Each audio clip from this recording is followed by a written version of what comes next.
radio libertaire, la voix de la Fédération anarchiste. Sans Dieu, sans maître et sans pub. L'émission 242 d'Arracaille avec notre camarade Piqueco à la régie. Bonjour et tout le notre monde. camarade aussi, notre camarade Thierry. Je sais pas ce qu'il est en train de faire à Piqueco, il est penché là. Non de Blues en liberté. Il est un peu trop en liberté, je trouve d'ailleurs. Bon, ça il s'en va. Bon, salut Thierry. Il nous a pas fait de coups ce matin, c'est curieux ça. Bon, pour une émission consacrée à l'artiste dans la société, mais où est-il donc ce gland? L'artiste en dehors de ceci, la voilà. L'artiste et l'engagement politique en toc, c'est pas trop son truc. Hein. Ça on le sait, depuis très longtemps d'ailleurs. L'artiste et la religion, par contre là, oui, là ça le titille, la religion, un peu comme le loto ou le PMU, quoi, vous voyez. L'artiste et la science, là, d'après notre correspondant finlandais, je parlais bien nommé Juju. Ah, ça faisait un moment, hein. Oui, doctorant en informatique. Docteur. Ah, tu m'avais dit doctorant. Ah non, doctorant, c'est quand tu es en train de faire un doctorat. Ah ouais, docteur maintenant. Il est docteur, il est plus doctorant, il est docteur. Ah il faut quand même un moment. Ouais. Hein. Bon, d'accord, s'il faut un moment, un jour, il faut passer à l'acte, si j'ose dire. Vous savez, on vous avait raconté qu'il avait été en Irlande pour se faire décorer. Bon, voilà, c'est fait maintenant, il est donc docteur. Et qui nous disait que les scientifiques de haut niveau, quelques scientifiques de haut niveau sont intéressés à l'art, mais que les artistes même de haut niveau, on n'a rien à battre de la science. Ils pensent qu'ils savent tout, c'est les meilleurs, c'est les plus beaux, les plus grands. Voilà. L'artiste, ils n'ont pas d'ego, les artistes surtout. Hein. L'artiste et l'autorité, vous savez ce qu'on lui dit, toutes les voix de cette petite équipe soudée. Oh l'emmerde! Voilà. Et puis tout de suite une petite citation de notre camarade Cavana qui vient de la glisser. Que la paix soit avec lui et avec notre esprit. Voilà, notre pote Cavana, d'ailleurs on est allé avec la camarade technicienne animatrice de la régie, on est allé se geler le cul vers la chaise, se geler le cul. J'avais les deux pieds, c'était comme deux banquises individuelles, quoi, tu vois, mais vraiment. On est resté combien de temps là-bas? 1h30, j'ai l'impression. 1h30. Mais alors, le cul gelé parce qu'on était assis sur une bordure en béton. Bon. Mais enfin, il y a eu des belles chansons quand même. Des chansons qu'on connaît tous ici, voilà. Et puis, on a rencontré une rousse flamboyante qui était assise à côté de nous, qui avait l'air vachement sympa. Qui a papoté avec Piqueco, qui ne l'a pas descendu après quelques minutes, comme c'est son habitude. Bon! Voilà, alors, pour vous dire, oui, Cavana, évidemment, il y a tous les cons, là, qui... Ah, sauf, je dis, il y a eu plein évidemment, d'hommages et tout ça, et le seul qui a retenu mon inattention, c'était celui du camarade Ciné, qui était venu sur une chaise roulante, et qui a eu l'intervention la plus brève et la plus percutante. Voilà. Il espérait la glisser avant Cavana, ou en même temps que lui, et il regrette de rester le dernier. Voilà. Et puis, une petite citation donc de ce défunt. La liberté consiste à faire tout ce que permet la longueur de la chaîne. C'est magnifique. Ah, c'est magnifique. Ah ouais, mais ça veut tout dire. Voilà. C'est une merveille, voilà. Et puis le thème de l'émission d'aujourd'hui, si tu veux bien, c'est toucher la peinture. On va toucher, palper, caresser, tripoter la peinture ce matin. Tripoter, surtout la bouche. Ça va être chaud. Bonne signification. Chaud bouillant. Vous décryptez ça tout à l'heure.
C'était Pierre Perret, les moines de Saint-Bernardin.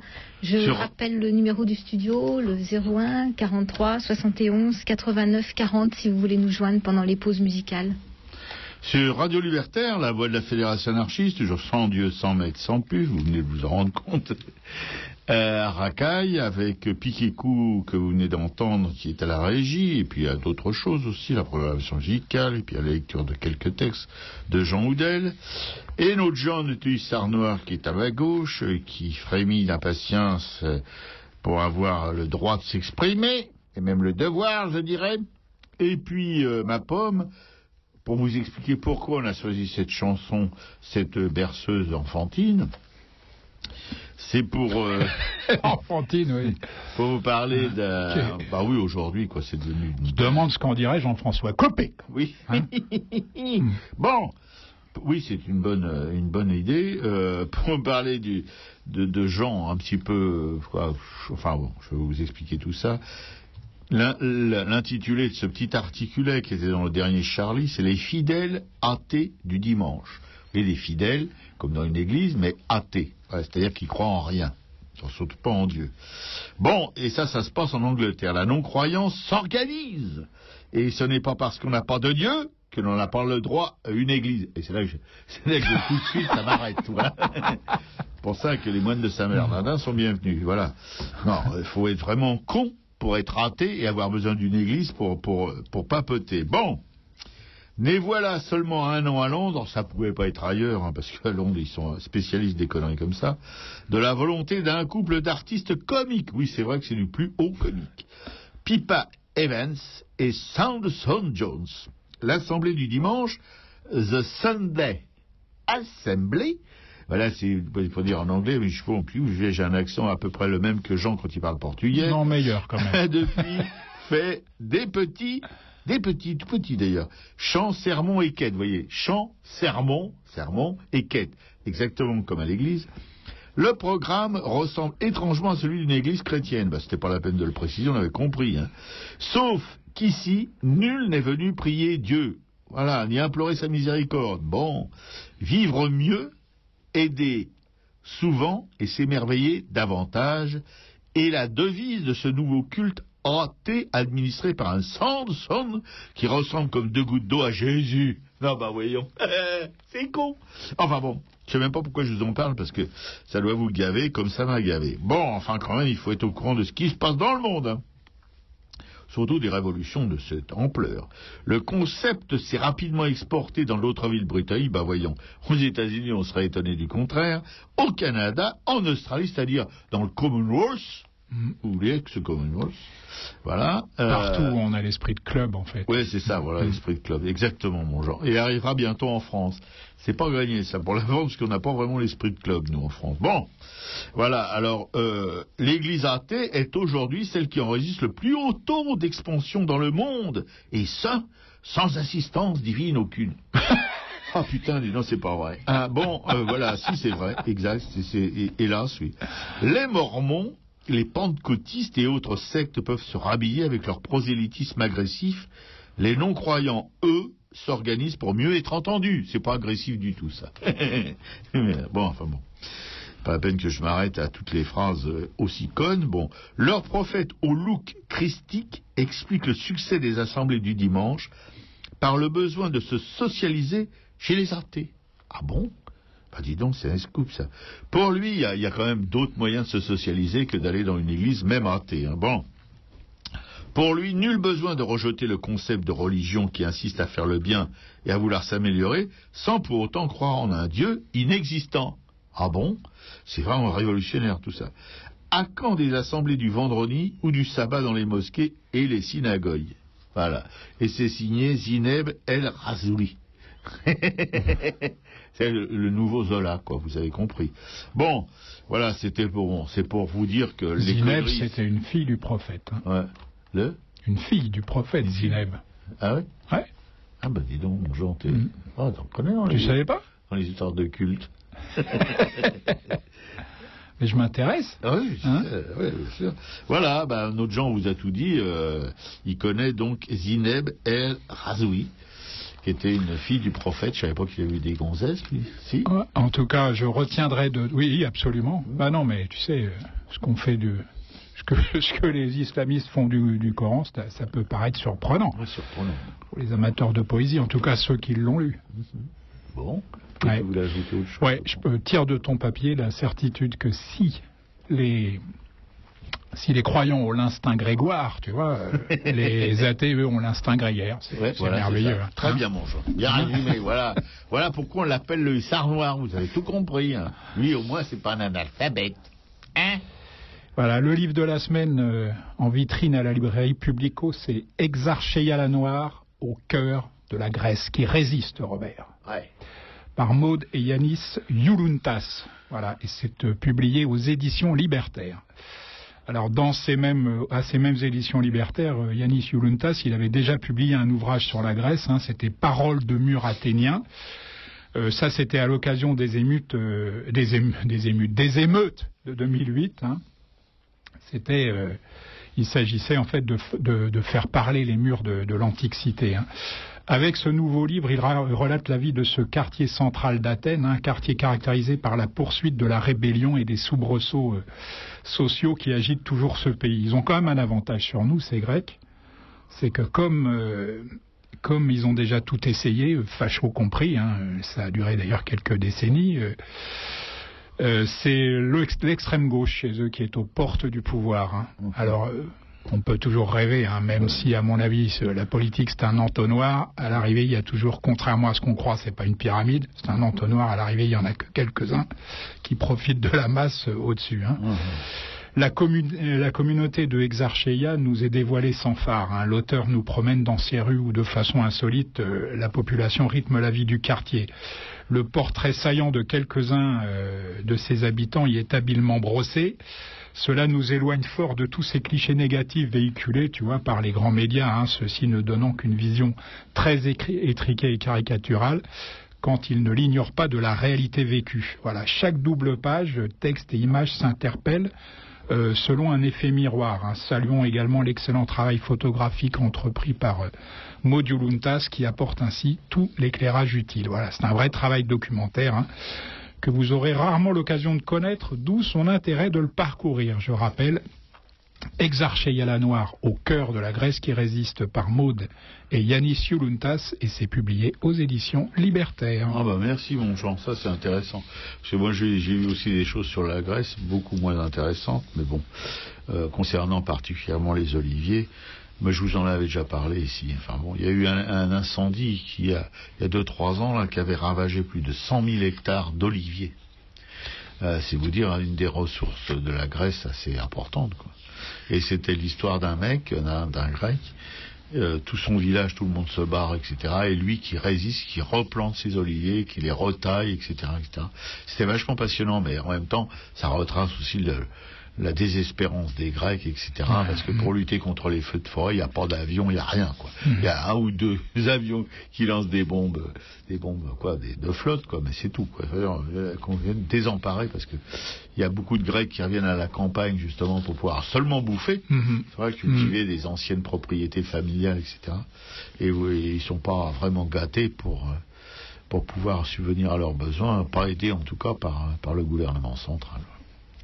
Donc c'est bien qu'il y ait des écrivains qui soient publiés par des éditions anarchistes pour nous mettre un peu au courant de ce qui se passe dans ce pays. Encore une bonne nouvelle qui nous vient du ministère de la Culture. L'annonce de l'arrêt de la gratuité le premier dimanche du mois pour les collections permanentes du musée du Louvre pendant la haute saison d'avril à septembre. L'argumentaire du musée insiste sur le fait que cette gratuité avait été instaurée en 1996 dans l'optique d'une démocratisation culturelle en faveur des visiteurs nationaux et de la nécessité de favoriser l'accès au musée des publics les plus éloignés des pratiques culturelles. Pendant la saison touristique, le musée pointe du doigt les visiteurs étrangers très nombreux qui, entre guillemets, profiteraient de cette aubaine. D'où un impact négatif sur la satisfaction des visiteurs, des gardiens de musée et de files d'attente très longues.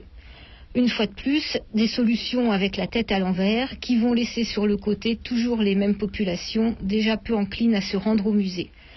12 € pour les entrées au Louvre sur les collections permanentes, 13 € pour le centre Pompidou, des espèces sonnantes et trébuchantes qui font mal au porte-monnaie. Et surtout, nous voilà dans la culture consommation à essayer d'en voir le plus possible, quitte à ressortir sur les genoux et la tête en vrac, avec au final un imbroglio d'images dans le ciboulot. Alors que nous avons lu dans cette émission des extraits d'amateurs d'art comme Sirius Welt et le mystère du rectangle, qui viennent au musée voir une œuvre, une salle, s'en imprégner et surtout l'apprécier, car c'est dans la contemplation que l'émotion et le plaisir arrivent. Combien de peintres que nous évoquons souvent se sont nourris de quelques tableaux au fil de visites répétées. Pour éviter les files d'attente trop longues concentrées sur une journée, il suffit d'instaurer la gratuité complète de ces collections. La Grande-Bretagne a répondu depuis le XIXe siècle avec des musées publics dont les collections sont demeurées au fil des ans presque toujours d'accès gratuit, même si elles facturent cher ces expositions temporaires. En 2007, la billetterie du Louvre générait 40 millions d'euros. Pour l'État, la généralisation de la gratuité a été évaluée à un coût compris entre 150 et 200 millions d'euros. Rappelons tout de même mon billet de la semaine dernière sur le pacte de responsabilité et les 100 milliards d'euros distribués par ce même État aux entreprises. Ne pas oublier que les touristes, en fait, qui dépensent, sont là avec un budget à peu près global et s'ils ne payaient pas l'entrée, achèteraient probablement des produits dérivés ou des bouquins en librairie. Voilà. Tandis que je lisais cette info sur Internet la semaine dernière, il y a trois autres infos qui sont arrivées. J'ai lu aussi qu'il y avait une censure sur un timbre-poste. Il y a le tableau Origine de Courbet qui devait paraître en timbre-poste et ça a été censuré. Au XXIe siècle, les mecs. Au XXIe siècle. Pourtant, c'est la première fois que j'ai eu envie de lécher un timbre. Oh, Jean, t'es dégoûtant. Enfin, écoute. Non, mais t'es dégoûtant. Voilà. J'ai lu aussi dans la foulée qu'il y avait l'interdiction d'une expo Balthus en Allemagne. Voilà. Oui. Et que, toujours pour nous faire plaisir, que Courbet allait peut-être être ramené au Panthéon et quitter le cimetière d'Ornans qu'il avait rendu si célèbre. Non, mais c'est à tomber sur le cul, là. Ah non, mais... Alors, ils interdisent un timbre qui représente un chef-d'œuvre de Courbet, et en même temps, ils veulent le foutre au Panthéon, mais ils l'insultent doublement. Non, c'est un double enterrement. Oui, un double enterrement, oui, c'est ça, oui, très justement. Non, mais on marche sur le cul, hein. Je veux dire, puis alors bon, cette histoire... Oui, parce qu'on peut même plus parler de tête, là. Non, on peut plus parler de tête. Et à propos de culture et tout ça, j'ai vu un reportage dimanche sur Arte sur la manufacture des Gobelins, magnifique. Où c'est les Gobelins? Non, merde, de Sèvres, pardon. Pourquoi je dis les Gobelins, moi? La manufacture de Sèvres, et où il présentait... vous savez que Picasso, j'ai appris à cette occasion, Picasso avait fait 4000 céramiques en 10 ans, en étant sur la côte, là où le truc à Valoris. 4000 céramiques. Non, mais le mec, il a commencé à 65, il a fini à 75, voilà, ans. Et puis, que, si vous voulez, c'est toute la vaisselle, ils font de la vaisselle aussi à cette manufacture de sel, la vaisselle pour l'Élysée, pour Matignon et pour le ministre de la Culture. Et alors, ils ont eu le culot de nous montrer la salle à manger de l'Aurélie Filippetti. Oh non, oui, non. Place du Palais Royal. Et je vous assure que c'est à gerber quand on voit le luxe de cette salle à manger. Il y avait 4 convives qui étaient invités ce jour-là. Ils étaient 4 à table, plutôt il y avait 4 couverts. Alors, vaisselle de Sèvres, évidemment. Des assiettes qui coûtent la peau du cul. Et tout ça, verre, machin, cristal, argenterie et tout. Tout le grand tralala. Et je comprends mieux. Alors, on mégote sur les crédits aux artistes, etc. Ils font chier tous ces cons, tous ces mendiants. Sauf ceux qui sont évidemment dans l'institution, que les artistes contemporains. Et quand on voit le fric que doivent coûter les appartements de la Filippetti, les raouts qu'elle fait certainement avec son mec du Gud, là tu vois, et ses copains, dans la vaisselle de Sèvres, c'est un peu dégoûtant, quoi. Je veux dire que franchement, que le président de la République ait besoin d'avoir une vaisselle et pas ébréchée quand il reçoit des chefs d'État, quoique j'en ai rien à battre, enfin c'est pas parce qu'il a une belle vaisselle que ça va arranger les choses, et que c'est gratuit pour lui, alors que pour les ministres autres que celui de la culture, ils doivent quand même donner un dédommagement, tu vois, c'est pas gratuit, mais pour le président c'est gratuit. On peut à la rigueur l'admettre, parce que bon, encore une fois, pour la diplomatie, etc. Mais la ministre de la Culture, je veux dire. Et d'ailleurs, les assiettes qui montraient c'est sur la galerie France 5. Hein, c'est vachement passionnant.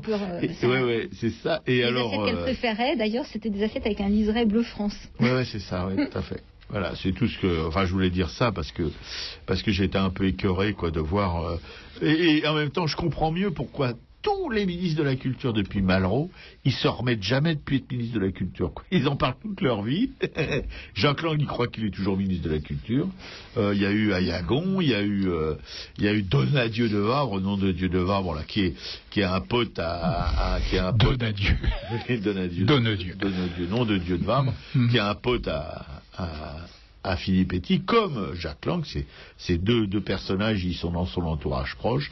Probablement pour la conseiller, c'est pour ça qu'elle a un tel goût de chiotte, voilà. Et on est bien en République, hein, ou on devrait dire en royauté plutôt, parce que ça ressemblait étrangement au faste du grand siècle, quoi, tout ça. Donc, qu'est-ce que t'en penses? Ouais. Merci. C'est pas toi qui trahirais ta classe. Hein. Ah, pas du tout. Hein? Non. Aujourd'hui, allez, je balance. Hein, il est tout en noir. C'est exceptionnel. Hein. Avec juste une petite pochette rouge petit foulard rouge qui dépasse de la pochette, là, c'est autre chose que le filet bleu lisse des assiettes de Philippe Etty. Ouais.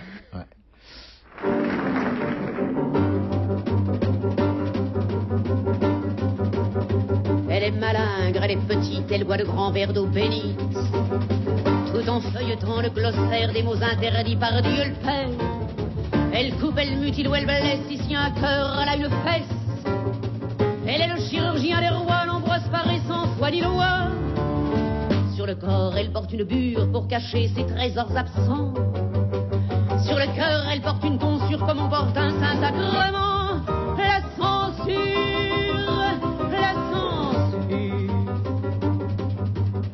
Elle est le cerbère des royaumes, l'hydra sans tête, le pogrom. La main de fer et le bâillon qui étouffe les révolutions. Elle est le grand inquisiteur, le bûcher purificateur. Et il n'y a pas tellement longtemps de Buchenwald au Ku Klux Klan. Sur le corps, elle porte des souillures de poudre, de terre et de sang. Et sur le cœur, des moisissures de prison froide et de couvent. La censure.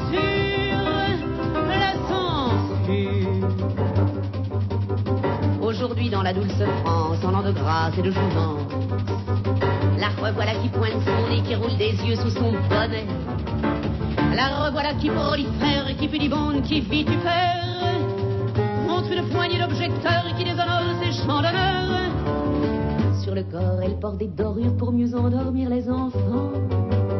Et sur le cœur, des moisissures de prison froide et de couvent. La censure.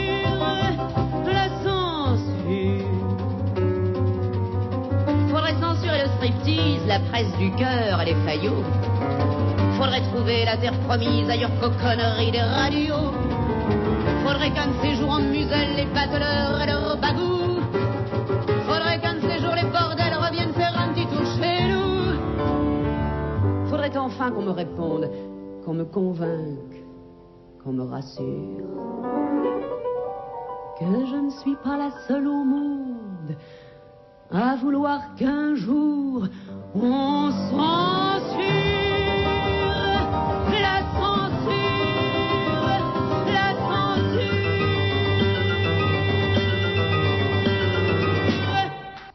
Catherine Sauvage, la censure.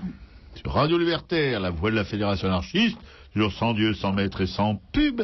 Et tout de suite, ça va être notre camarade du Sarre-Nord de la République, notre Jean, sous la haute autorité de cette petite équipe soudée, qui va parler donc de ce qu'il vous disait tout à l'heure, de toucher la peinture, avec un texte sur Eugène Leroy par Éric de Chassey, un des potes à Philippe Etty, celui qui a pris l'initiative de, soi-disant que c'est lui, de faire venir la petite pouffe du petit bonhomme en mousse là pour le jury de la Villa Médicis. Villa Médicis, voilà.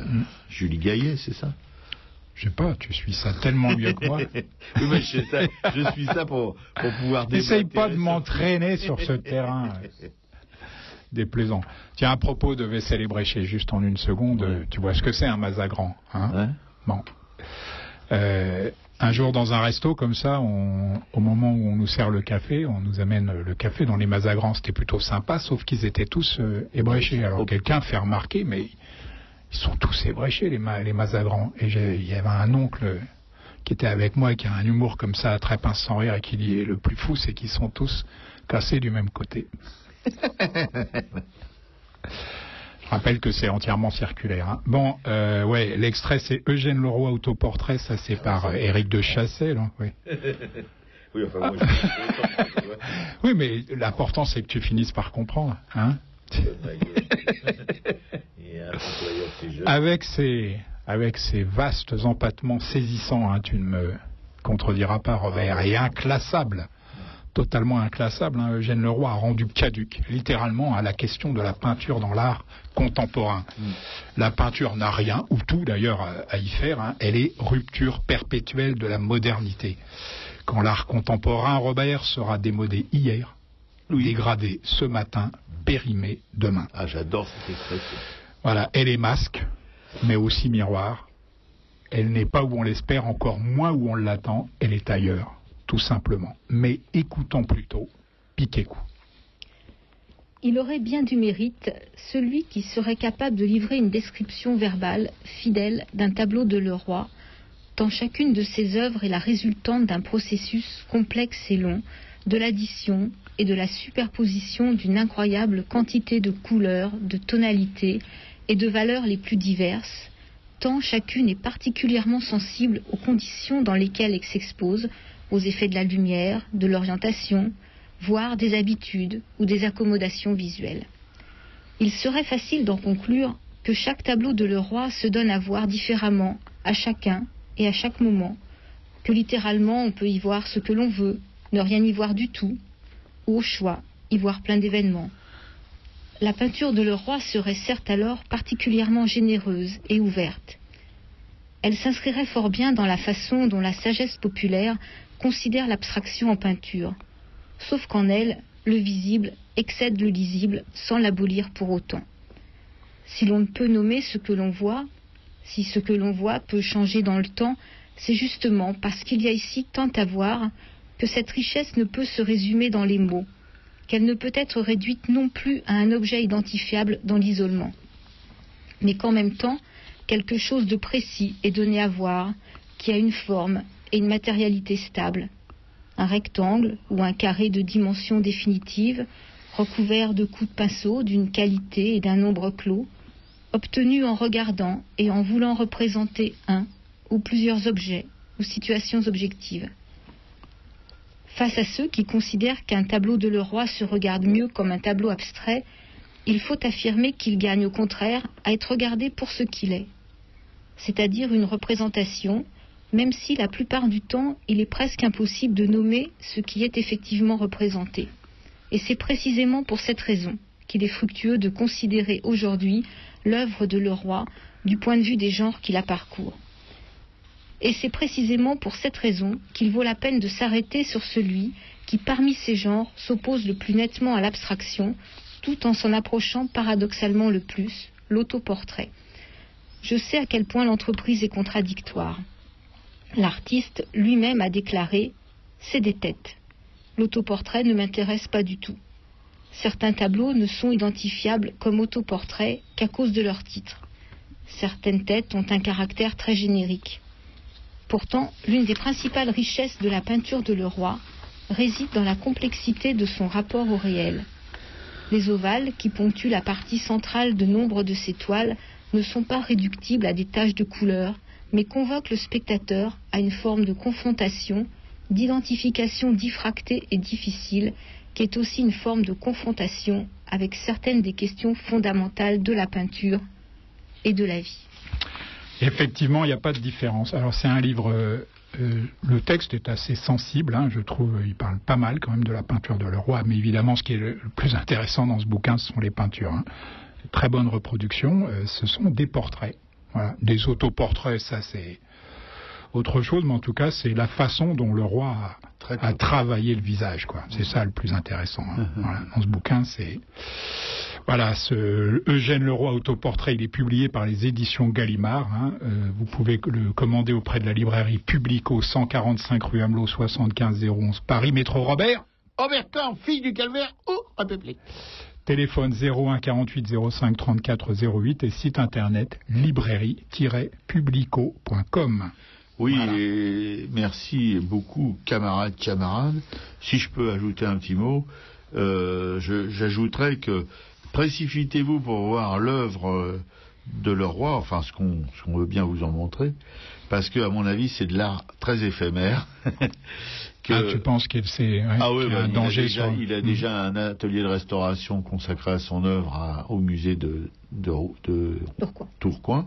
Ouais, parce que c'est impossible quand on connaît quand on connaît un petit peu les techniques picturales sur le l'huile, on sait qu'on peint gras sur maigre, mais lui, après la première couche, c'est gras sur gras, quoi. Et les trucs qui risquent de se détacher, de se casser la gueule et tout à plus ou moins long terme, quoi. Je pense. Il faut dire qu'il y a des empattements extraordinaires. Oui, on arrive à des épaisseurs Déjà Balthus, lui, qui en portait pas mal, mais ça n'a rien à voir avec le roi. Il a des peintures toute la peinture se détachait complètement du fond et tombait par terre, quoi. Voilà. Alors, précipitez-vous donc à Tourcoing, au MUBA, effectivement, et surtout approchez-vous le plus possible des tableaux. Bien sûr. Regardez-les un petit peu par au-dessus, comme ça, puis par en dessous. Enfin, jouez avec ça à droite, à gauche. Reculez-vous, vous verrez des choses différentes. Ouais, absolument. Non, c'est magique, mais je vous dis, moi, le souci, parce que comme j'aime beaucoup ce travail inexplicable, pourquoi on aime. Je me posais la question en même temps avec un mec comme Leroy, pourquoi la peinture fascine autant? Voilà. Parce qu'il y a des médias maintenant beaucoup plus époustouflants avec le cinéma, la 3D, les machins, les trucs. Mais ça n'a rien à voir avec la même. Il n'y a rien de plus époustouflant que la peinture. Voilà, une petite toile, parce qu'il y a même des tout petits formats. Je me souviens d'un peintre russe qui s'appelait Pouigny. Il faisait des petites peintures abstraites, mais minuscules. Et c'était vraiment une force incroyable, quoi. Pourquoi? Sirius Ved dans le texte dont Piquet-Couille faisait encore référence tout à l'heure, c'est elle qui nous avait amené ce livre. Et c'est la meilleure définition, en fait. C'est l'art contemplatif par excellence. Ouais.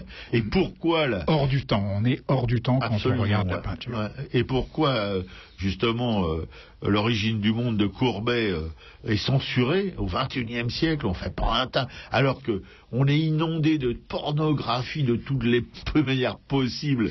Voilà. Moi, j'ai rien contre la pornographie. Tout le monde fait ce qu'il veut. Tout le monde. Bon, bref. Mais quand même, il y a des trucs. Si on considère la censure, alors la censure, elle fait pas son boulot, quoi, parce que elle le fait à l'envers. Voilà, mais la peinture, même pas seulement Courbet, mais il y a des peintres comme par exemple comme le citait Piquet-Couille, comme Balthus, qui est interdit en Allemagne. C'est quand même invraisemblable, quoi. Voilà.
C'était Jacques Brel, voir... Oui, voir la rivière gelée, voir un printemps, voir la terre brûlée, sommer en chantant, voir une cathédrale, il a vouloir défendre, voir périr l'embuscade, et puis ne pas se rendre, oui. C'est l'antenne. Ah ben oui, je sais, merci. Tant mieux, parce que ça aurait été dommage de rater ça quand même. C'est un des grands moments d'Arakaï. Oui, c'est ça, mon genre. Bon, tout de suite. D'autant que c'était très court. Ah oui. Histoire de vie, histoire d'artiste, c'est ma pomme qui raconte, la vache. Mais qu'est-ce que c'est que ce Georges Michel, là? Georges Mathieu. Ah bon, d'accord. Georges Michel, c'est un peintre qu'on a fait, un peintre de Montmartre. Tu sais, le premier peintre de Montmartre, les fameux moulins. Enfin bon. Du temps des fameux moulins. Oui, non, mais là, on est... Un peintre extraordinaire, Georges Michel. C'est très bien, c'est une très belle erreur. Ouais, bon, d'accord. Bon, je dis il faut toujours retourner à Georges Michel. Ouais, bon, d'accord. Bon, bah, Mathieu, il est pas retourné, apparemment.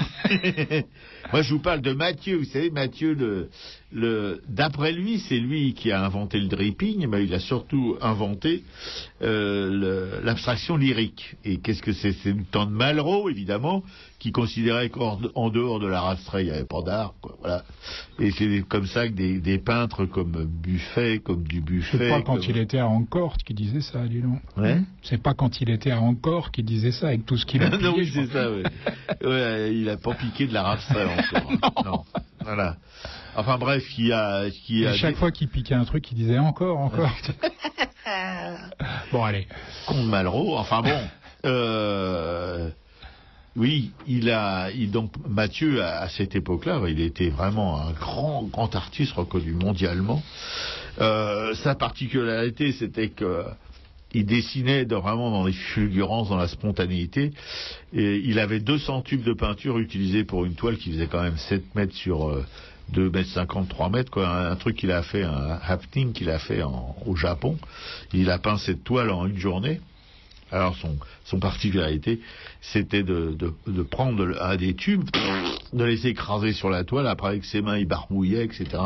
Voilà, on peut dire que c'était une peinture quand même si maintenant il est complètement ignoré, je dirais, il cote, le maximum de cote qu'il atteint en ce moment, c'est 200 000 € pour des toiles immenses, alors que Jackson Pollock, la dernière vente aux enchères, c'était 58 millions de dollars.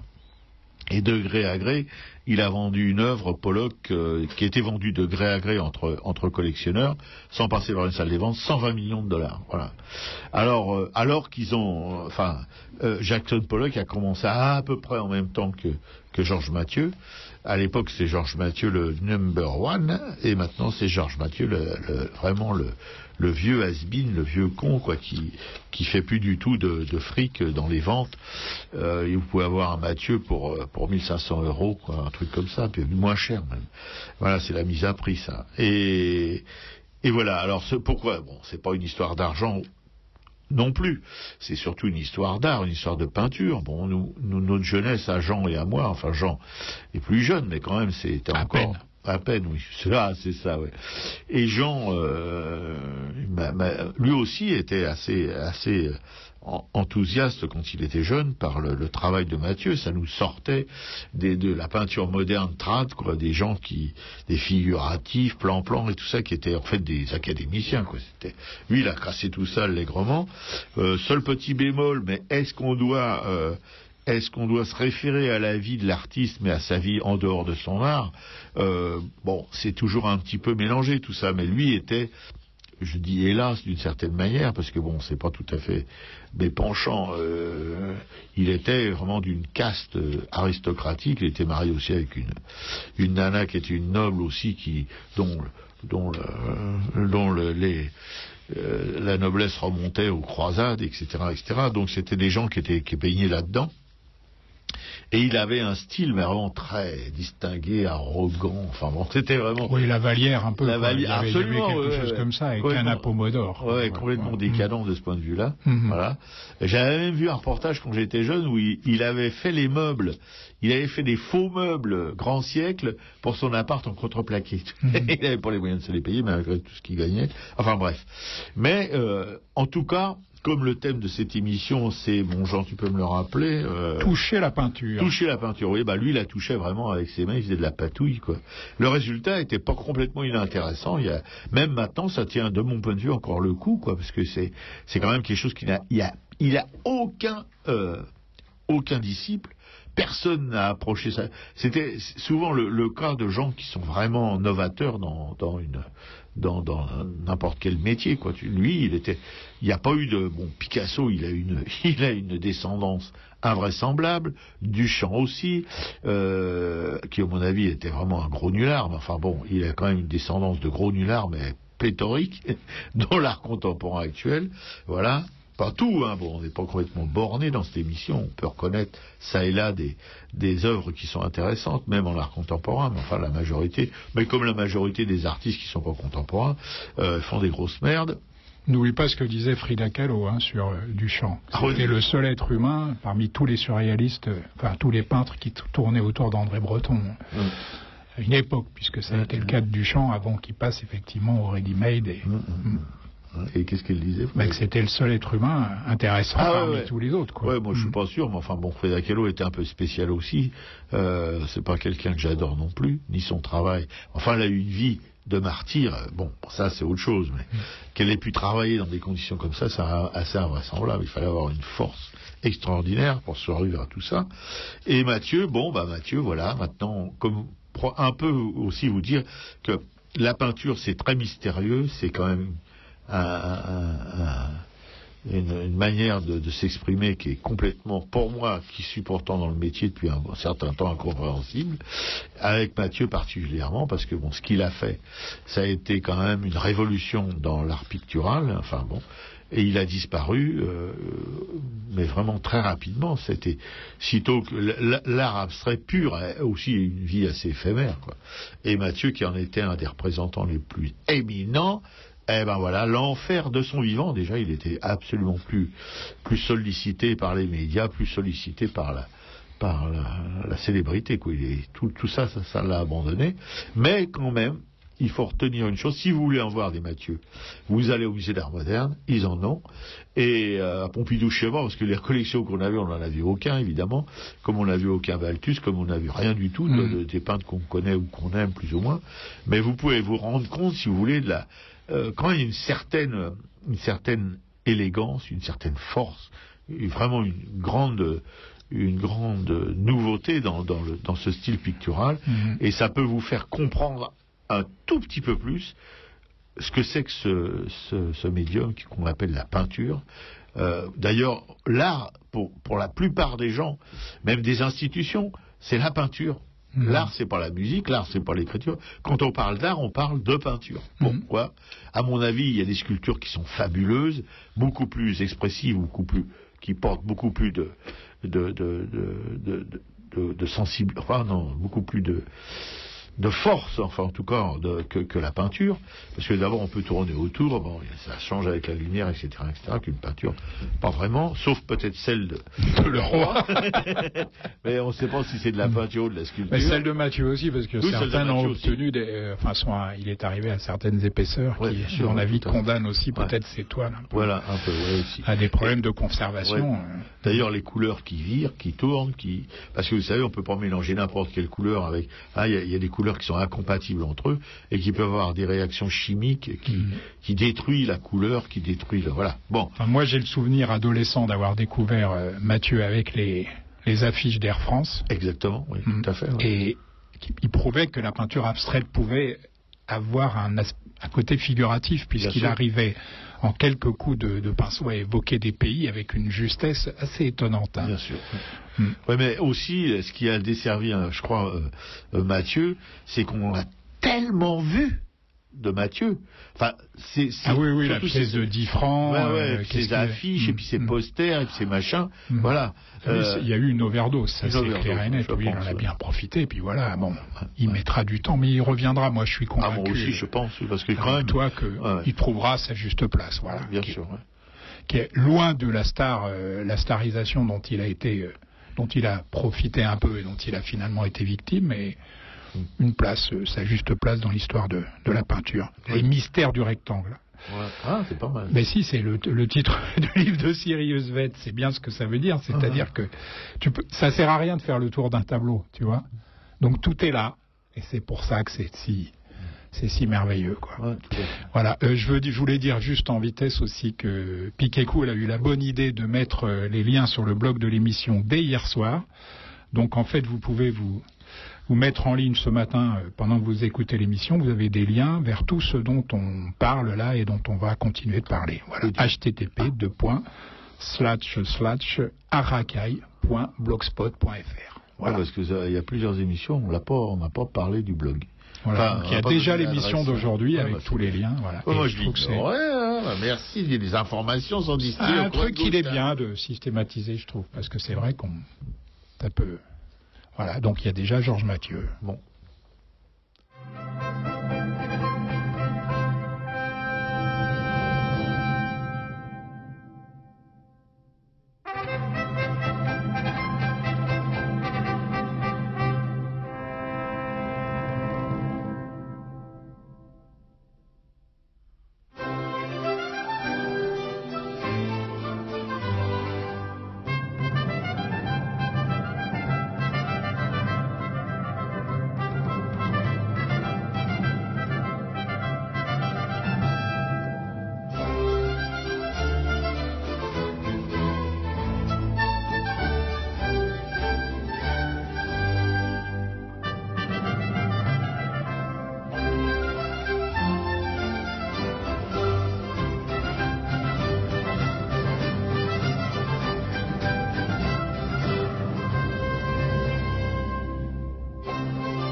C'était le concert des nations, le prélude pour trompette de Lully. Oui, sur Radio Libertaire, on a évidemment pris du Lully parce que Mathieu était vraiment un fan du grand siècle, Louis XIV et tout.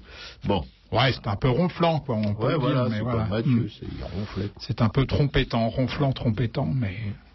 Donc vous êtes toujours sur Radio Libertaire, la voix de la Fédération anarchiste, sans Dieu, sans maître et sans pub, à Racaille, avec Piquet-Coup, qui savent faire dans son petit studio, dans sa petite régie, comme là. Notre hussard, notre Jean, c'est lui qui va causer dans le poste de tripoter la pâte et caresser les fesses. Là, si vous voulez vous faire une image de notre Jean, vous pensez à ça. Lis pas ça très vite comme ça, si tu. Tripoter la pâte et caresser les fesses. C'est Jean. Non, tu l'as pas dit correctement. Vas-y, recommence. Tripoter la pâte et caresser les miches. Bon, ça va mieux. Oui, mon Robert, même si parmi les 5 sens, l'odorat, attention, est tout à fait substantiel. Non, mais dans le rapport à la peinture. Soit disant qu'on sent pas l'épais. Bon, c'est pas de non, mais faute, la peinture, ça peut aussi se sentir. C'est ça que je voulais dire, et c'est très important, l'odeur de la térébenthine. Enfin, ça fait partie du plaisir du travail. Ah oui, moi j'adore. Moi, s'il y a pas ça, mon atelier sent pas la térébenthine, c'est pas un atelier. Et à mon avis, pour le spectateur aussi, l'odeur a quelque chose à y voir. Mais bon. Bah oui, c'est dans ton histoire de. Absolument, absolument. Voilà. Alors nous allons ce matin nous limiter, si vous le voulez bien, mes camarades, aux 2 sens primordiaux dans le rapport à la peinture que sont la vue et le toucher, qui d'ailleurs se répondent sans relâche, s'interpénétrant dans un balai incessant, s'imaginant, se désirant, mais se manquant toujours, se faisant miroiter l'un à l'autre, une jouissance toujours remise à plus tard. Là, c'est le va-et-vient, quoi. Non, excuse-moi, c'est plus subtil que ça. Bon, ça dépend à qui tu t'adresses. Oui, c'est vrai que je te regardais, alors t'as cru que c'était principalement à toi, c'est ça? Non, justement, non. On peut dire en effet que par la vue, s'éprouve la réminiscence du tact. Pèse bien ce que je dis, et que dans le désir de voir, il y a une forte envie de toucher. Bien sûr. Pour moi, ça c'est inséparable du rapport à la peinture, c'est tout à fait primordial. Pas que la peinture. Mais c'est une émission dans laquelle on parle C'est vrai que normalement on devait parler d'art et qu'on parle pratiquement tout le temps de peinture. Non, peinture, pardon Jean. À regarder un corps peint est par conséquent intouchable. Ouais. Ceci n'est pas un corps, nous dirait Magritte. Le regard est par nature pris du désir d'atteindre ce qui se dérobe à lui. Enfin, c'est un sujet sur lequel je reviens quand même assez régulièrement. Et ainsi, Robert, il est pris au piège. C'est toute la force, je dirais même toute la tension de la peinture. L'émotion esthétique, écrivait Freud, dérive de la sphère des sensations sexuelles. La manifestation du beau, poursuivait Lacan, intimide, interdit le désir. Intimide, oui, interdit, non, là je ne suis pas tout à fait d'accord. Désarme aurait bien mieux convenu. Bien sûr. Si encore on nous laissait la toucher, tu vois, la peinture, tripoter sa patte, ou seulement effleurer du bout des doigts la finesse de son rendu. Et au contraire, dans la plupart des lieux où la peinture est soi-disant montrée, ou donnée à voir, même la vue est limitée par une marque au sol, une sorte de fil barbelé, une ligne désignée ainsi comme frontière et distance infranchissable. Alors pour illustrer tout ça, je vais vous parler de 2 tableaux qui symbolisent parfaitement ces frustrations que je vais qualifier de multiples. Le premier, c'est La Tempête de Giorgione. Le second, c'est Suzanne et les vieillards du Tintoret. Je précise au passage qu'ils m'ont tous deux valu quelques émois du temps de mon adolescence. Avec La Tempête, nous telons l'une des œuvres picturales les plus énigmatiques de tous les temps. On parlait des mystères de la peinture. D'abord, la radioscopie a révélé que le soldat, situé à gauche, qui donne une connotation, je vais dire, faussement érotique à la scène, et rassure la jante masculine quant à sa fonction protectrice, était en fait un repentir qui recouvre une jeune femme répondant à celle, située à droite, et à peu près nue, qui donne le sein à un enfant. Avec une seconde femme, conservant sous le ciel très menaçant un calme absolu, le tableau est peut-être moins érotique qu'avec un soldat, quoique, mais il est surtout moins convenu et nettement plus oedipien. Qui n'a pas, en effet, Robert, la nostalgie de cette époque aussi courte que bénie, où l'on pouvait non seulement téter sa mère sous les yeux bienveillants d'une tante hyper sexy, mais aussi la palper de toutes parts d'une main grassouillette, tu vois, sans que personne n'y trouve à redire. C'est tellement court, cette époque. C'est quoi, quelques mois ? Ouais, ça dépend. Des fois, c'est plus quelques mois à peine, ouais. Voilà. En tout cas, c'est ainsi que s'impose le mieux le but poursuivi par le peintre. Représenter l'acceptation, la magnification du processus de création et de destruction de la nature. Je sais pas, toi, je pense que c'est pas aux soldats que tu t'identifies quand tu regardes ce tableau. Non, parce que Est-ce que c'est aux arbres ? Est-ce que c'est... Non, c'est surtout celle qui donne le sein. Elle est belle, Ouais. Elle est vraiment belle. Voilà. Avec Suzanne et les vieillards, 2 spectateurs d'un âge certain, dont l'un ressemble d'ailleurs étonnamment à mon camarade à ma droite là. Séchine a distingué le corps nu d'une jeune femme rêveuse. Donc 2 satires. Non, je le dirais pas comme ça. 2 voyeurs. Séchine a distingué le corps nu d'une jeune femme rêveuse occupée à sa toilette, à travers le voile d'un feuillage touffu. C'est là que c'est un petit peu plus compliqué. Pauvre vieux, s'apitoient d'abord les spectateurs que nous sommes. Nous y voyons bien mieux qu'eux. Mais est-ce vraiment si sûr ? Tu vois ? Les parties réputées les plus désirables de l'anatomie de Suzanne ne sont-elles pas finalement plus visibles, ou disons plus émouvantes, à imaginer à travers l'écran du feuillage ? Bien sûr. Il paraît qu'il y a des gens qui adorent, par exemple, regarder les films cryptés, les films hard cryptés sur Canal+. C'est plus érotique, en fait, que... Ça m'est arrivé, moi. C'est ce que j'essaie de te faire dire. Bah oui. Merci, mon camarade. J'aime bien quand t'es authentique comme ça. Car en vérité, bien que placés face, nous, spectateurs, à sa nudité, nous ne distinguons pas même le soupçon d'un téton, Robert. C'est quand même diablement frustrant. Voilà. Alors finalement, lesquels caressent le mieux Suzanne, de ces 2 vieillards ou de nous ? Voilà. Et puis pour finir, je voudrais vous raconter une petite anecdote. parfaitement véridique hein, sur ce musée Mayol dont Piquet-Cou ou moi, on verra ça, vous parlerons tout à l'heure. C'est l'un de ces rares musées parisiens qui soit encore fréquentable. Il y en a un aussi à Banyuls, hein, mais le musée de Paris, c'est l'un des rares qui soit encore fréquentable, hein, malgré la qualité, la grande qualité hein, de ses expositions temporaires et de son fond permanent. Au premier étage, Robert, se trouvent des nus grandeur nature du sculpteur. Tu sais, c'est le roi des parcs publics. C'est ses plâtres, hein. Non, c'est les bronzes. Les bronzes, aussi, carrément. ouais, il y a aussi des bronzes, mais de grandeur nature, alors que dans les jardins publics, la plupart du temps, c'est monumental. Hein. On est d'accord. Donc moi, ça me fait jamais le même. C'est jamais la même émotion. Voilà. Et parmi ces nus grandeur nature, il y a une jeune femme, Robert, au postérieur, totalement irrésistible. Ah bah bon, totalement, absolument irrésistible. Je n'y ai d'ailleurs pas résisté. Tu vois, j'étais là. T'as eu une érection? Non, n'exagérons rien. Oui, enfin bon. Non, c'est pas automatique. Non. Tu vois, bon, alors, je t'ai dit, un des rares fréquentables, je jette un œil à droite, puis un œil à gauche, personne. Désert, le désert. T'es le vrai amateur, hein, c'est pas possible. Alors j'ai fait ce que je n'avais jamais fait dans un musée, Robert. J'ai caressé ses jolies fesses. Je l'avoue, sans honte. Et ça s'est arrêté là. Et puis je me suis dirigé vers la sortie. Ceci dit, soyons honnêtes, elle avait la fesse très très douce, hein, mais un poil froide. Évidemment. C'était un bronze, je le rappelle. Et puis je me suis dirigé vers la sortie, tu vois. Eh ben, figure-toi que je n'avais pas passé la porte que je me prends une grande claque sur mes propres fesses, Robert. Tu vois, tu peux imaginer mon état de stupéfaction, tu vois. Je me retourne, et ben à nouveau personne, ni à droite, ni à gauche, ni derrière, ni devant. C'était pour la sculpture. Tu vois.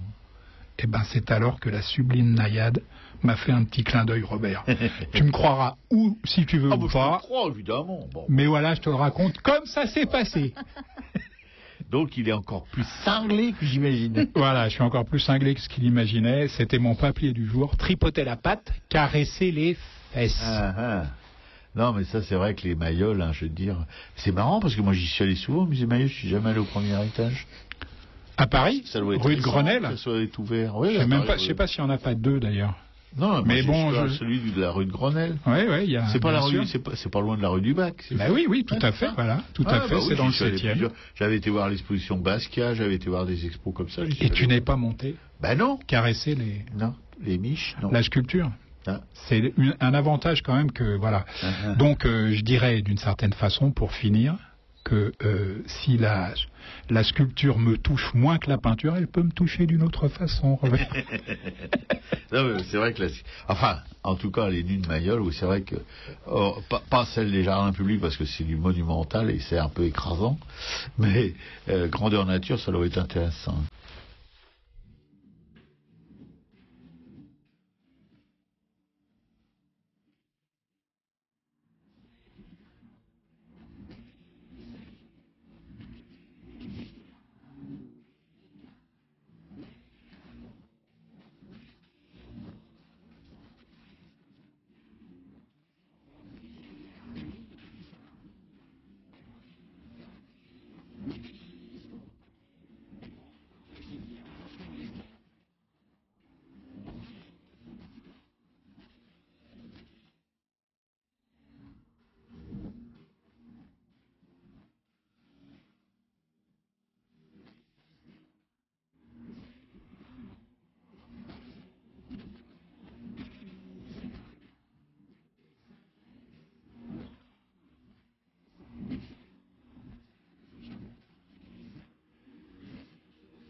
c'était Philippe Clay, Les Fesses d'Irma. Sur Radio Libertaire, la voix de la Fédération anarchiste, sans Dieu, sans maître, sans pub, Piquécou, Jean et ma pomme, Piquécou qui va causer tout de suite d'un artiste connu ou pas connu, ça dépend à qui on s'adresse, qui s'appelait, parce qu'il a glissé, s'est suicidé assez jeune d'ailleurs, Nicolas de Staël, ou de Stel, ça dépend si on est Bosch ou si on est franchouillard, quoi. Il paraît que c'est de Stel qu'il faut de dire. Stel. Bon, ouais. D'accord. Toucher la peinture, s'approcher des empâtements, se mouvoir entre figuration et abstraction, c'est aussi possible avec les tableaux de Nicolas de Stel, un peintre de l'école de Paris au destin tragique.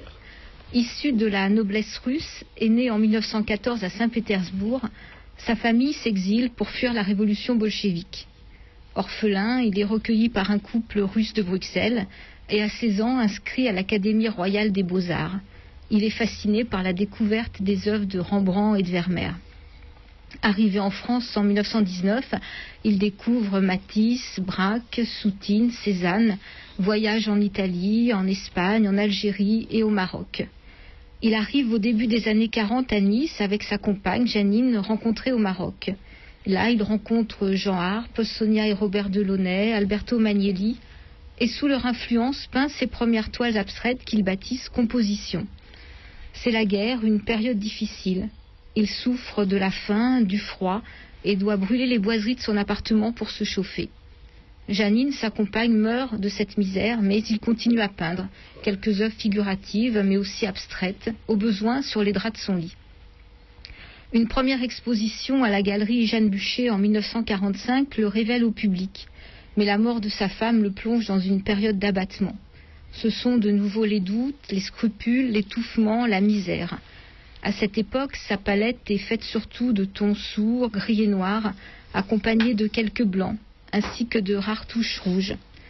Stel utilise aussi toutes les techniques, tous les matériaux, la gouache, l'encre de Chine, l'huile, la toile, le papier, et il refuse toujours d'être classé dans une catégorie quelconque.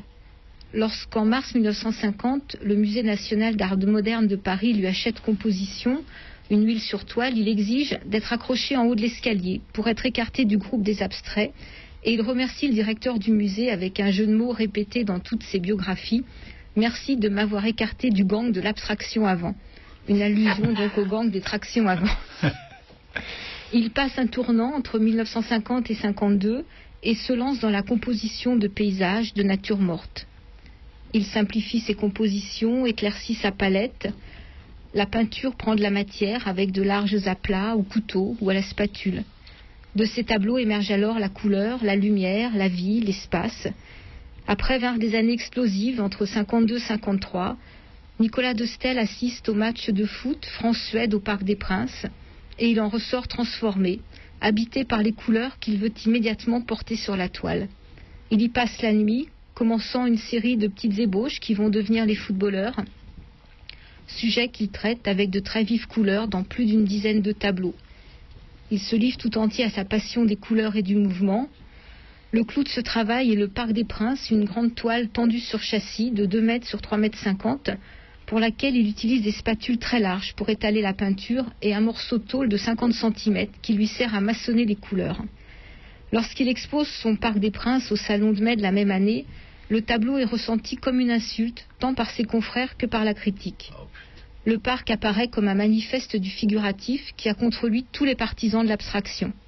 Stel est déclaré coupable d'avoir abandonné ses recherches abstraites. Il est traité de contrevenant politique.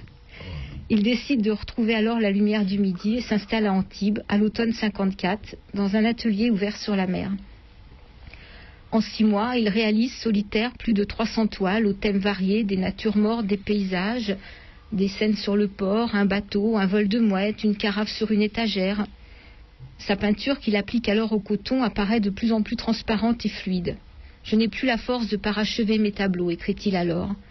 Et c'est au pied du fort Vauban, Cap d'Antibes, que s'achève le 16 mars 55 son parcours. Une immense toile qui n'a pas achevé, le grand concert, reste orpheline ce jour-là. Nicolas de Stel se jette par la fenêtre de son atelier. Toute son œuvre s'est développée en un temps très court d'une 12aine d'années, à partir des années 40, et c'est plus de 1000 toiles qu'il a peint pendant cette période, dans une violence de création et une passion rare, caractérisée par l'antinomie constante entre l'expression figurative et l'abstraction. Toute ma vie, j'ai eu besoin de penser peinture, de voir des tableaux, de faire de la peinture pour m'aider à vivre, pour me libérer de mes impressions, de toutes les sensations, de toutes les inquiétudes auxquelles je n'ai trouvé d'autre issue que la peinture. C'est ce qu'il écrit. Il y a un livre apparemment qui retrace sa vie, qui s'appelle Le Prince foudroyé de Laurent Grezhammer, un livre qui est édité chez Fayard. Oui, et dont on avait lu un extrait déjà quelques années, c'était avant ton arrivée. Ah oui, j'étais pas là. Ouais. On commençait à s'ennuyer de toi, mais on le savait pas encore. Et vous pouvez remarquer qu'on n'est jamais mieux détruit. Une œuvre est jamais mieux détruite ou une vocation que par les confrères, quoi. Ça, c'est vraiment, c'est pas les critiques qui démolissent le plus allègrement des artistes, mais c'est les autres artistes, et ça n'a pas changé, ça. Mais ils avaient raison d'une certaine façon, puisque c'est vrai qu'il avait quitté l'abstraction pure pour se rapprocher. Oui, c'est le résultat. On a le droit d'aimer, je trouve, tout à fait. Et on a le droit de quitter une chapelle pour en prendre une autre, ou pour en créer une nouvelle. C'est très intéressant, ce livre, Le Prince foudroyé. Bon, le titre, je le trouve tout à fait nul. Toujours cette référence au prince ceci, au machin. On est toujours dans le fantasme de bazar, là. Mais bon, le livre lui-même, il est très bien. D'accord. Merci à tous les deux.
C'était dans les rues d'Antibes de Sidney Bechet. D'ailleurs, Nicolas de Stel avait dédié 2 tableaux à Sidney Bechet qui s'appelaient justement Les Musiciens. Ah, c'est bien de le préciser, parce que pourquoi Béchette? Ben voilà. Ça aussi, c'est un musicien qui a bercé notre jeunesse à Jean et à moi. Oh oui. Oh oui. Baxi qui s'y colle, là. Bah, je vais commencer alors par les collections permanentes du musée Mayol, tiens donc, 59-61 rue de Grenelle dans le 7e arrondissement. Voilà, mais ne ratez pas non plus les expos temporaires, c'est vraiment un musée qu'il faut fréquenter, il y a peu de monde, tout à fait injuste, mais c'est tant mieux, je suis désolé de le dire, mais voilà, on peut apprécier les choses très différemment que lorsqu'on piétine. On n'est pas trop collectiviste ici. Non, l'anard est individualiste, enfin le vrai, je veux dire. Oui, je pense. On n'est pas des anarcho-communistes, on est des anarches tout seuls. La Méditerranée a affirmé Mayol comme le premier sculpteur moderne. Il a tourné la page de la sculpture naturaliste du 19e siècle, même si on l'aime bien. Au modelé, il a opposé la forme pure au débordement du geste, le hiératisme, à l'anecdote, le silence. Un seul sujet, la femme, cherchant sans relâche dans la construction la tension des volumes. La forme naît de ce qui la forme, se plaisait-il à dire, retrouvant la qualité de la taille directe, la pureté fragile de la terre cuite, la caresse rayonnante de la lumière sur le bronze ou le plomb, contrôlant toutes les opérations de la transformation, du plâtre à sa réalisation en bronze.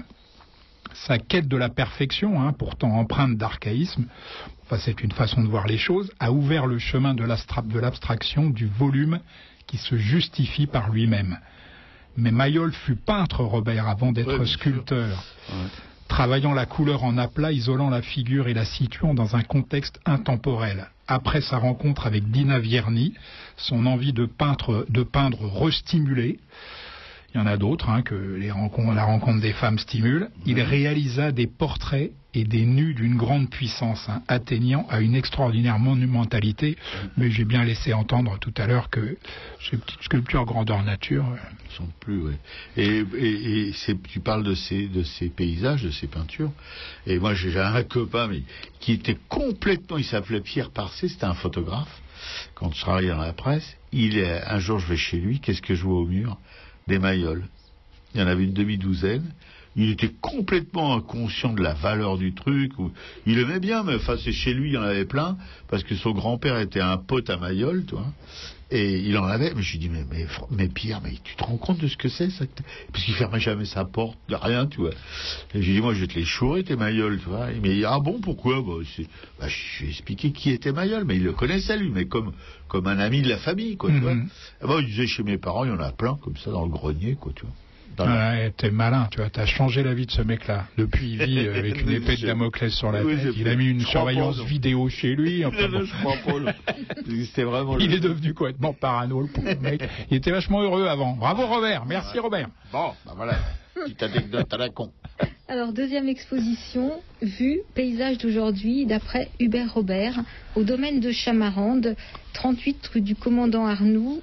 Donc apparemment un accès Chamarande par le RER, une exposition jusqu'au 30 mars 2014. On vous en a dit quelques mots la semaine dernière. Hubert Robert a renouvelé au XVIIIe siècle le genre du paysage en combinant étude de la nature et fantaisie poétique. Peintre et dessinateur de ruines et de jardins, il réalise vers 1785 une vue du château de Chamarande qui représente une vision insolite du château et de ses abords, mêlant une scène de vie quotidienne à de vertigineuses et parfaitement imaginaires falaises. L'exposition vue procède de ce même glissement entre la nature réelle et la nature inventée.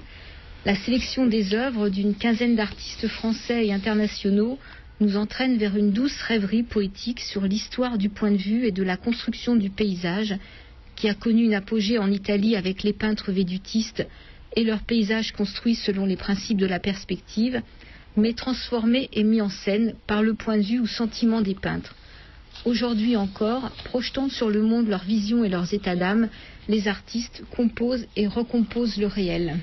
Oui, ça, absolument. Et puis ceux qui sont finalement peu sensibles à l'esthétique peuvent quand même aller visiter ce domaine de Chamarande, parce qu'il y a aussi un musée du parfum et un très beau jardin de plantes aromatiques. Voilà. Pour ceux qui préfèrent l'odorat au goût, à la vue et au toucher, pardon. Et moi, je vais évoquer peut-être une troisième expo, parce qu'en fait, ça s'arrête le 15 février, donc il n'y a plus beaucoup de temps pour y aller. Ce sont tous les dessins de Jean Rustin, enfin une partie des dessins de Jean Rustin qui sont à la Galerie Schwab à Paris, au 35 rue Quincampoix. Jean Rustin, donc ce peintre dont nous aimons bien parler à Racaille, et qui est décédé là, le 24 décembre. Ouais, on l'apprend. Un peintre de Bagnolet. Ouais, peintre de Bagnolet, oui. Qui a laissé une œuvre assez importante. La plupart de ses peintures sont dans une fondation à Anvers, en Belgique, parce que c'est un collectionneur, un galériste collectionneur belge qui lui a racheté tout ce qu'il avait dans son atelier, même les poubelles. Voilà, et donc on est vraiment... Enfin, comment on peut être affligé par la disparition d'un artiste alors qu'on l'avait jamais vu.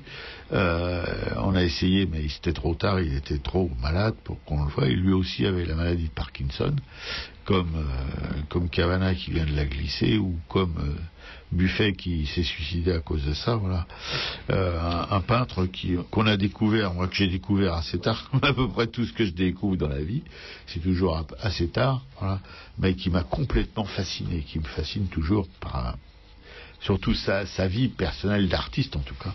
C'est quelqu'un qui a renversé complètement la vapeur alors qu'il l'atteignait à 40 ans à la célébrité, et qui a tout abandonné parce qu'il voulait pas vraiment être un peintre comme les autres, quoi. Bah ça, il a réussi de ce côté. Voilà. Donc là, moi, je vous conseille d'aller dans cette petite galerie. C'est comme toutes les galeries, c'est gratuit, il y a personne, on peut regarder. Il y a pas une quinzaine de dessins tranquillement. D'accord, Dominique. Bon, bah c'est bien, vous voyez. Jean et Piquet-Cou vous ont parlé d'expositions qui sont vraiment importantes. Il faut vraiment les voir. Bougez-vous, s'il vous plaît. On se décarcasse pas pour vous, pour rien. Voilà. Hein? Bon. Oui. C'est du croc. Hein? Décarcasse pour vous. Bon, tout de suite les œuvres, parce qu'on n'a plus beaucoup de temps. Théoriquement, on n'a plus que 3 minutes, mais on va peut-être un peu pousser. Les éditions du Monde Libertaire, les œuvres de la FA, il y en a 4. Les éditions du Monde Libertaire, dont je vous parle toutes les semaines, enfin depuis peu de temps, mais quand même, il faut se rattraper. Ce roman est le journal d'un chômeur ordinaire. Tiens, comme par hasard, aujourd'hui, il n'y a pas de chômeur. Vivant dans une cité quelconque, comme la plupart des chômeurs, et galérant comme tout un chacun. Pas d'envolée lyrique, mais les envolées lyriques, on les emmerde. Pas d'envolée lyrique, mais un style décapant pour parler du quotidien des jeunes des cités, comme on dit. Parce que c'est un terme qui se banalise, mais ça devrait pas, parce que ça existe vraiment. Voilà. Et puis les galères, les embrouilles, les disparitions, tout cela le temps d'une semaine, dont le problème principal, c'est quand c'est fini, bah ça recommence. Voilà, la merde, ça finit jamais. Vous voyez, on vous parlait de Stahl qui s'est suicidé parce que il en a tellement chié, et sa femme est morte de faim pratiquement pendant la guerre, vous voyez, de misère, quoi. Voilà, ça vous secoue ça, mais c'est pas tellement vieux, hein. Bah on y est toujours, voilà. L'abbé Pierre, son appel en 54 et tout ça, bah ça a rien changé. Voilà, puis le Monde Libertaire, deuxième... Juste une seconde, excuse-moi, je crois que tu n'as pas donné le titre en fait. C'est La Semaine du Lézard, voilà. Aux éditions du Monde Libertaire. Ça coûte 12 €. C'est un petit peu cher, mais bon, ça vaut peut-être le coup de l'acheter quand même. Et puis le Monde Libertaire, bah vous savez, le magazine, l'hebdo de la Fédération anarchiste. Voilà, pour vous informer différemment de la presse traditionnelle, vous voyez, Figaro et compagnie, Le Parisien, François est mort, mais bon, Le Monde et tout ça, pour nous, c'est la presse, comment on pourrait la dire, enfin, la presse aux ordres, en quelque sorte. Ils sont jamais bien loin de la soumission aux politiques, voilà. Alors le Monde Libertaire, vous pouvez vous abonner à la Libraire Publico dont je vais vous parler, et puis vous pouvez pour les soutenir, parce que vous savez que l'abonnement en presse est fondamental pour qu'une publication puisse exister. Et puis vous avez aussi des dérivés, enfin des enfants putatifs du Monde Libertaire qui sont le hors-série et le quinzomadaire gratuit que vous pouvez trouver aussi en dépôt de presse à la Libraire Publico, ainsi que bien sûr le Monde Libertaire avec des cartoonistes qui déménagent. Il y en a qui font rire Jean, c'est le dire quand même, parce que lui c'est lui-même un humoriste professionnel qui rit à l'humour anard. Ça c'est vraiment une victoire pour l'humour anard. Bon, Radio Libertaire aussi, où on blablate tous les mardis matins de 11h à midi et demi. C'est la radio de la Fédération anarchiste qui émet depuis Paris, hein, et diffuse aussi sur Internet dans le monde entier, le monde entier, sur http:// écoutez, le verbe écouter avec un Z à la fin, .radio-libertaire.org. Ben, vous pouvez trouver tout ça sur le blog de l'émission. Et Libraire Publico, où je vous dis, vous pouvez aussi la soutenir en devenant contributeurs, par les petits dons ou des gros dons, ça dépend de votre portefeuille ou de vos comptes en banque, avec notre ange permanent à Publico, je veux dire le seul, il en reste un, il y en avait deux avant, c'est notre Laurent, vous voyez. Je pense que s'il était croyant, il aurait probablement le droit à une auréole. Mais comme il est libertaire, il n'a pas de peau, il a le droit à des coups de pied au cul. Voilà. Alors donc, avec Laurent, qui assure une permanence assez riche, voilà, et quelqu'un qui est très avenant, qui sourit toujours, malgré tout le poids de cette responsabilité d'être permanent d'une librairie, parce que vous savez bien que les librairies à chapitre com, là, qui viennent en perdre 23 sur 50 et quelques, voilà, ça fait, c'est quand même gros, c'était quand même un truc vachement performant.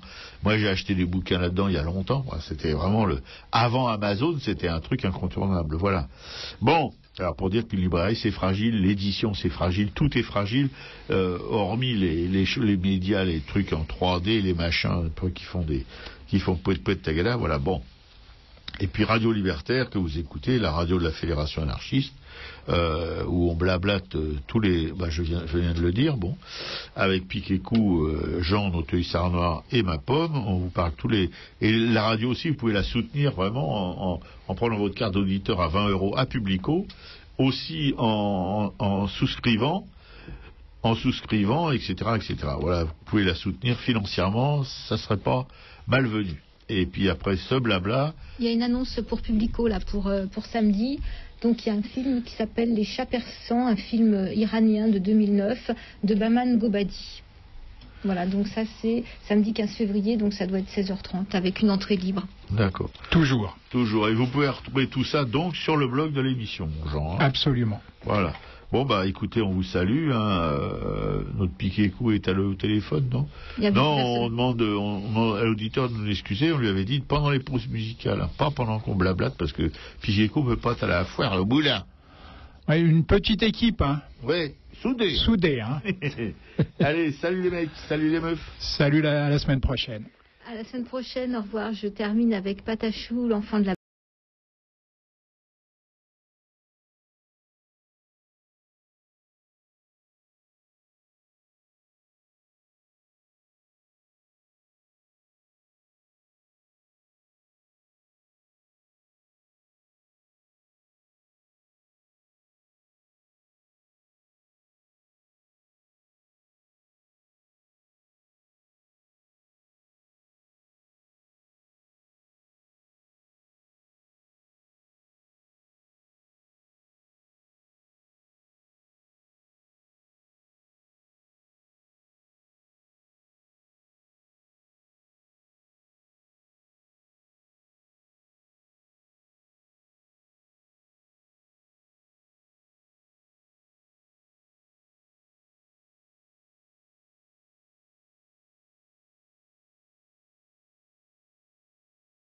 Ta vie de bohème, tant pis, tu dis.